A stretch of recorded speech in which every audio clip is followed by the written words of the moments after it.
Edu power in में आप सभी का स्वागत है।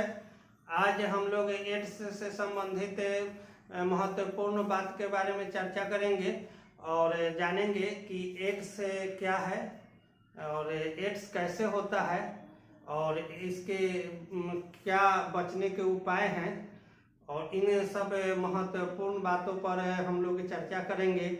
और जो प्रतियोगी परीक्षाओं एवं अन्य परीक्षाओं शॉर्ट नोट और ऑब्जेक्टिव टाइप क्वेश्चन भी इससे बहुत सारे पूछे जाते हैं। तो चलिए हम लोग चर्चा करते हैं एड्स के बारे में, जो एक लाइलाज बीमारी है जिसका अभी शोध अनुसंधानों के द्वारा जो सफल पूर्वक उपचार नहीं खोजा जा सका है। तो आइए हम लोग चर्चा करते हैं एड्स। तो एड्स जो है, एड्स का फुल फॉर्म जो होता है acquired immunodeficiency syndrome. Acquired immunodeficiency syndrome का मतलब है कि एक्वायर्ड जो एक निश्चित मात्रा होती है किसी भी तत्व का, और इम्यूनो का मतलब होता है इम्यूनिटी, और उसके बाद डी है, डी का मतलब होता है डिफिशियंसी अर्थात कमी, और एस का मतलब होता है सिंड्रोम। और पूरे को जब हम मिलाकर देखते हैं तो इसका फुल फॉर्म होता है एक्वायर्ड इम्यूनोडिफिशियंसी सिंड्रोम। तो चलिए पहले हम लोग चर्चा करते हैं इस पर कि एक्वायर्ड इम्यूनोडिफिशियंसी सिंड्रोम इसका नाम क्यों दिया गया। तो ये एड्स जो होता है, एड्स में सबसे पहले क्या होते हैं कि इम्यून का डिफिशियंसी होता है। इम्यून जो हमारे शरीर में रोग रोधक क्षमता उत्पन्न करती है, जैसे आईजीजी, आईजीएम, आईजीएच, ये सब जो इम्यून हैं वो क्या होते हैं, डिफिशियंसी मतलब उसकी कमी हो जाती है। और यह इसी कमी के कारण क्या होता है कि हमारे शरीर में बहुत सारा एक साथ कई एक बीमारी होने लगता है, और सर्दी, खांसी, कमजोरी, लेथार्जी, फीवर का आना, बलगम का आना, ये सब जब होने लगता है एक साथ है तो उसी को हम लोग सिंड्रोम कहते हैं। सिंड्रोम का मतलब, एस का मतलब होता है सिंड्रोम, और सिंड्रोम में कहने का अभिप्राय यह है कि बीमारियों का समूह, बीमारियों की गुच्छा। तो एड्स में क्या होता है कि एक साथ कई एक बीमारी हो जाती है और हमारे शरीर की जो है प्रतिरोधक क्षमता वह खत्म हो जाती है, इम्यूनिटी बिल्कुल ही प्रभावित हो जाती है, और इसी को हम लोग एड्स कहते हैं। अब हम लोग आगे देखेंगे कि एड्स कैसे होता है। तो एड्स जो है वायरल जनित, वायरस के द्वारा होता है, और इस वायरस का जो नाम है HIV वायरस है, जो जिसका फुल फॉर्म होता है ह्यूमन इम्यून वायरस। इसी के द्वारा एड्स फैलता है। HIV के द्वारा ही क्या होता है, एड्स फैलता है, और यह हमारे शरीर में जो इम्यून होते हैं उसको क्या करता है, इनगल्फ कर लेता है, खा जाता है, और इस तरह से हमारा शरीर रोग प्रतिरोधक क्षमता बनाने में असक्षम होने लगती है, और व्यक्ति धीरे धीरे कमजोर होने लगता है और तरह तरह की बीमारियों से वह ग्रसित होने लगता है। इस प्रकार ये एड्स है जो क्या करता है, मानव शरीर को प्रभावित करता है। अब हम लोग चर्चा करेंगे कि ये एड्स होता कैसे है और यह कैसे फैलता है और इससे हम लोग कैसे बचे, क्योंकि ये एक लाइलाज बीमारी है और अभी तक इसका सफल उपचार नहीं खोजा जा सका है। तो इसका बचाव, जानकारी ही बचाव है। सबसे जितना ज़्यादा हम लोग एड्स के बारे में जानेंगे उतना ही ज़्यादा हम लोग अपने आप को सुरक्षित रख पाएंगे। तो आज ये WHO का, विश्व स्वास्थ्य संगठन या अदर इंडियन हेल्थ ऑर्गेनाइजेशन, ये सब के द्वारा विभिन्न अभियान चलाए जा रहे हैं। जागरूकता के तौर पर जागरूकता अभियान चलाए जा रहे हैं एड्स से संबंधित, ताकि लोगों में यह जागृति आए और अपने आप को वो बच सके और बचा सके। अब आगे हम लोग देखते हैं कि एड्स से सबसे पहला क्या होता है कि हमारा प्रतिरक्षा तंत्र कमजोर हो जाता है। शरीर का प्रतिरक्षा तंत्र जो होता है, रोग से लड़ने की शक्ति, वो क्या होता है, कमजोर हो जाता है। सेल के अंदर जो एंटीबॉडी बनते हैं, वो शरीर के अंदर जो एंटीबॉडी बनते हैं वो नहीं बन पाते हैं, और अगर बनते भी हैं तो काफी कम मात्रा में बनते हैं, और इसी कारण से आदमी धीरे धीरे कमजोर हो जाता है। तो ये क्या करते हैं कि जो प्रतिरक्षा तंत्र में, जो हमारे पेरिफेरल ब्लड में, जो ब्लड हमारे शरीर में घूम रहा है, वो उस ब्लड में क्या होती है, WBC, RBC, प्लेटलेट साथ में दौड़ते रहते हैं, और वो हमारे शरीर को क्या करते हैं, सुरक्षा प्रदान करते हैं। तो उसी सेल में क्या होता है कि सेल के न्यूक्लियस के न्यूक्लियाई में जो ये HIV वायरस होता है वहाँ चला जाता है, और वहाँ पर जो इम्यून बनते हैं उस इम्यून को ही वह खा जाता है। इम्यून HIV वायरस का सबसे जो भोजन है वो इम्यून ही है, इम्यून को ही खाता है वह शरीर को।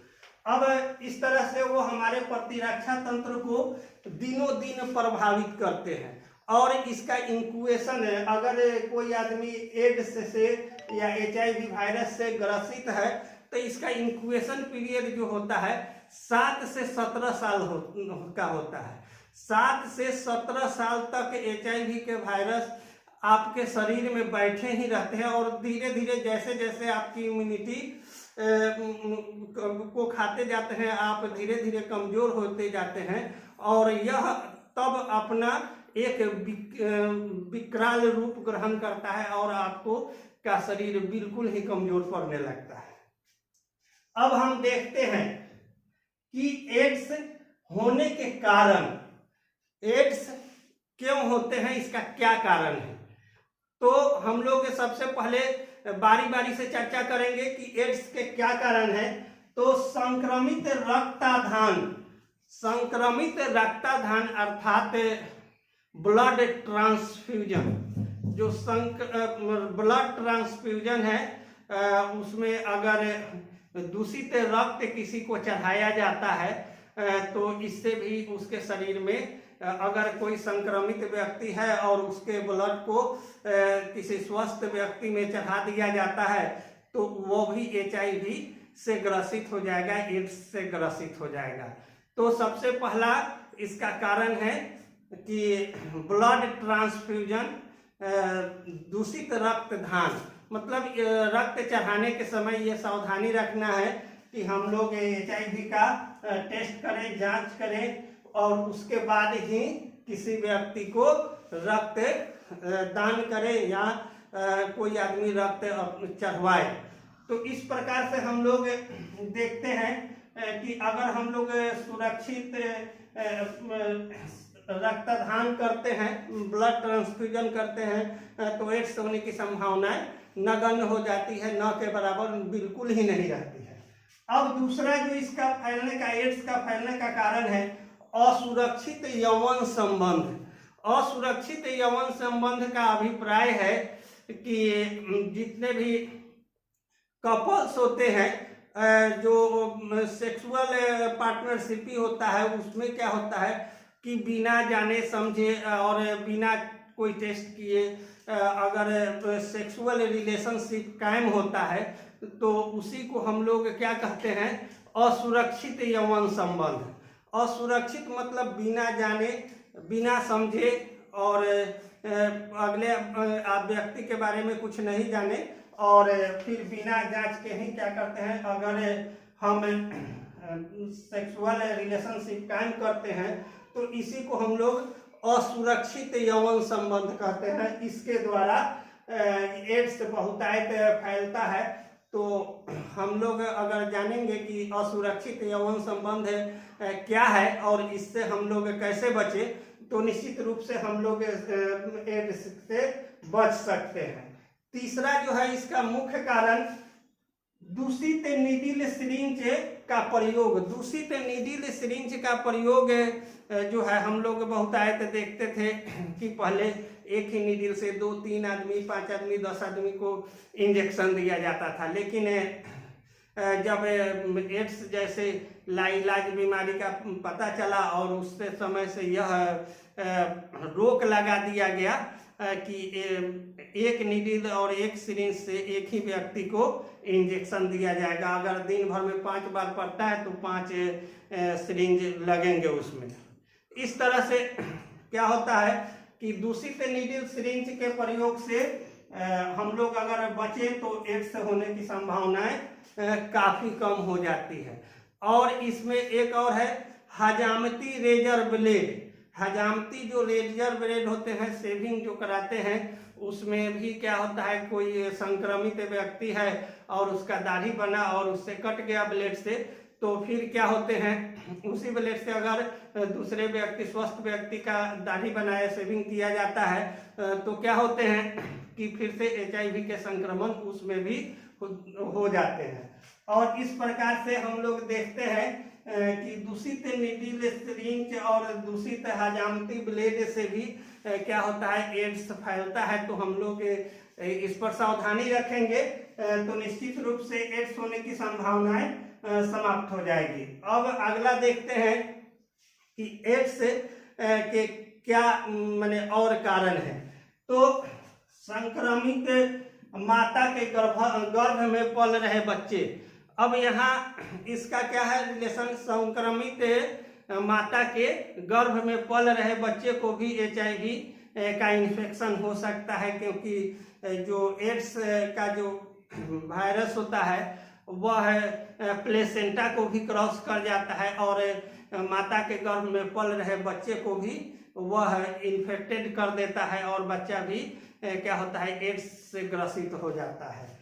इस प्रकार हम देखते हैं कि एड्स के क्या है फैलने के ये 5 कारण हैं और इन्हीं 5 कारणों के द्वारा एड्स जो है फैलता है।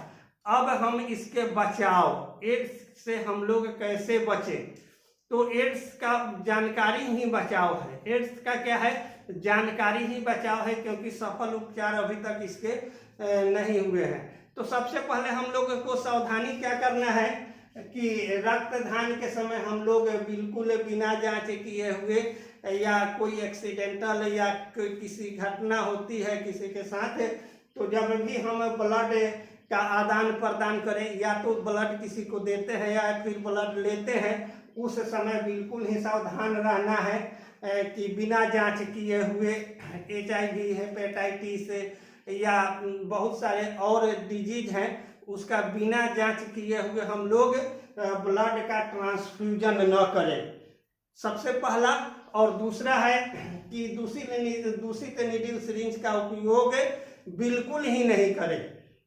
और तीसरा उपाय है हजामती दूषित ब्लेड का प्रयोग न करें। और जो माता गर्भवती है और ये तो गर्भ में बच्चे पल रहे हैं तो उसको तो अलग होगा, अगर टेस्ट हो जाती है, पता चल जाता है तो जो सेक्सुअल पार्टनर रिलेशनशिप होता है उसको असुरक्षित नहीं रखा जाए। इस प्रकार से हम लोग एड्स से बच सकते हैं। और एड्स में क्या होती है कि एड्स पर अगर हम लोग कुछ समय अवधि में अगर सही से ध्यान नहीं देते हैं तो हमारे शरीर का लगातार इम्यूनिटी गिरता जाता है, शरीर कमजोर हो जाता है और एक साथ शरीर में कई बीमारियों के लक्षण दिखाई देने लगते हैं। जैसे कि कभी खांसी होगा, कभी कमजोरी हो जाएगा, कभी ठंड लगेगा, कभी सिहरन होगी, कभी सर में दर्द होगा, बुखार आ जाएगा, खांसी होगा, चेस्ट में पेन होगा। उसके बाद तरह तरह के सिम्टम दिखाई देने लगेंगे, क्योंकि एड्स अपने आप में बीमारी नहीं है बल्कि बीमारियों का समूह है, बीमारियों का गुच्छा है। और यह जो है धीरे धीरे हमारे शरीर के इम्यून को क्या करता है, खा जाता है और हमारा प्रतिरक्षा तंत्र जो होता है बिल्कुल ही ध्वस्त हो जाता है। और प्रतिरक्षा तंत्र कमजोर होने के कारण HIV वायरस से लड़ने में हमारे शरीर का जो इम्यून होता है, इम्यूनिटी होता है, बिल्कुल ही कमजोर हो जाता है। और धीरे धीरे व्यक्ति अस्वस्थ होते होते, कमजोर होते होते एक दिन उसकी मृत्यु हो जाती है। तो इसका जानकारी ही बचाव है। आज मेरे द्वारा दी गई एड्स से संबंधित विभिन्न जानकारी आप सबों को अच्छा लगा होगा, तो लाइक, शेयर और सब्सक्राइब निश्चित करेंगे। थैंक यू, धन्यवाद। कितना देर